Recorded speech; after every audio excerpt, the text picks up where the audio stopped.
In this tutorial, we examine how to write a web API that accepts an uploaded file and saves it to a server. We shall also present a C# console application that will call that API to upload a file to the server. Let's see how. So let's discuss the plan first. We'll write a post type of web API that will first of all read the content length header to validate the size of the incoming file. Secondly, it will generate a file of random name in a suitable folder, and then we will save the request body into that file by using a stream reader. The code for malware detection can then be added to validate the file safely, but it's beyond the scope of this tutorial, so we will not present that code, but we'll make a space where that code can be added.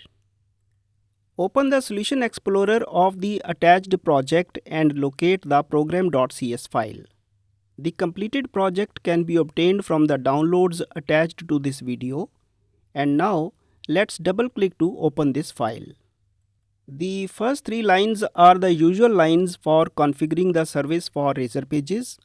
After that, we have added a post type of web API. The route template has been named as upload. The handler receives iWebHost environment from the dependency injection, and it receives HTTP context as a special binding. The client shall be sending the entire file as the body of the request. So we used HTTP context to extract the value of the content length header first. A status code of bad request 400 is sent if the size exceeds 1 MB. Next, a path to a random file name is created. The path points to a folder called uploads in the root directory of the website. This path could have been hard-coded in a configuration file and read from there also. And anyhow, the main point is that we have a path where the uploaded file has to be stored. And after that, a file stream is opened. The body reader property of the request is used to copy the bytes to the file. And finally, we can make a test for the malware integrity and any other checks on the file and save it under a suitable name. The code for that is beyond the scope of this tutorial, so we have not shown it. And lastly, we return a 200 OK JSON result. And let's now discuss the code for the C# console application. The code that you are seeing here is for the program.cs file. You can compile it in a C# console application. The code is provided in the attached downloads also. First, we have the name of the file to upload and the URL of the web API endpoint.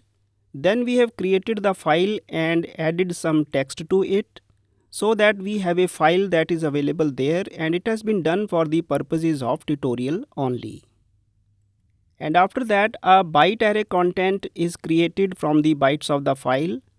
The post async method is used to post the file to our web API.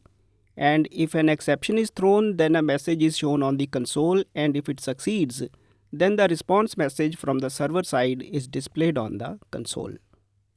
Let's now test the project. Run the server first and allow the home page to open. Next, run the console application and wait for the response. We observe that the response indicates a success.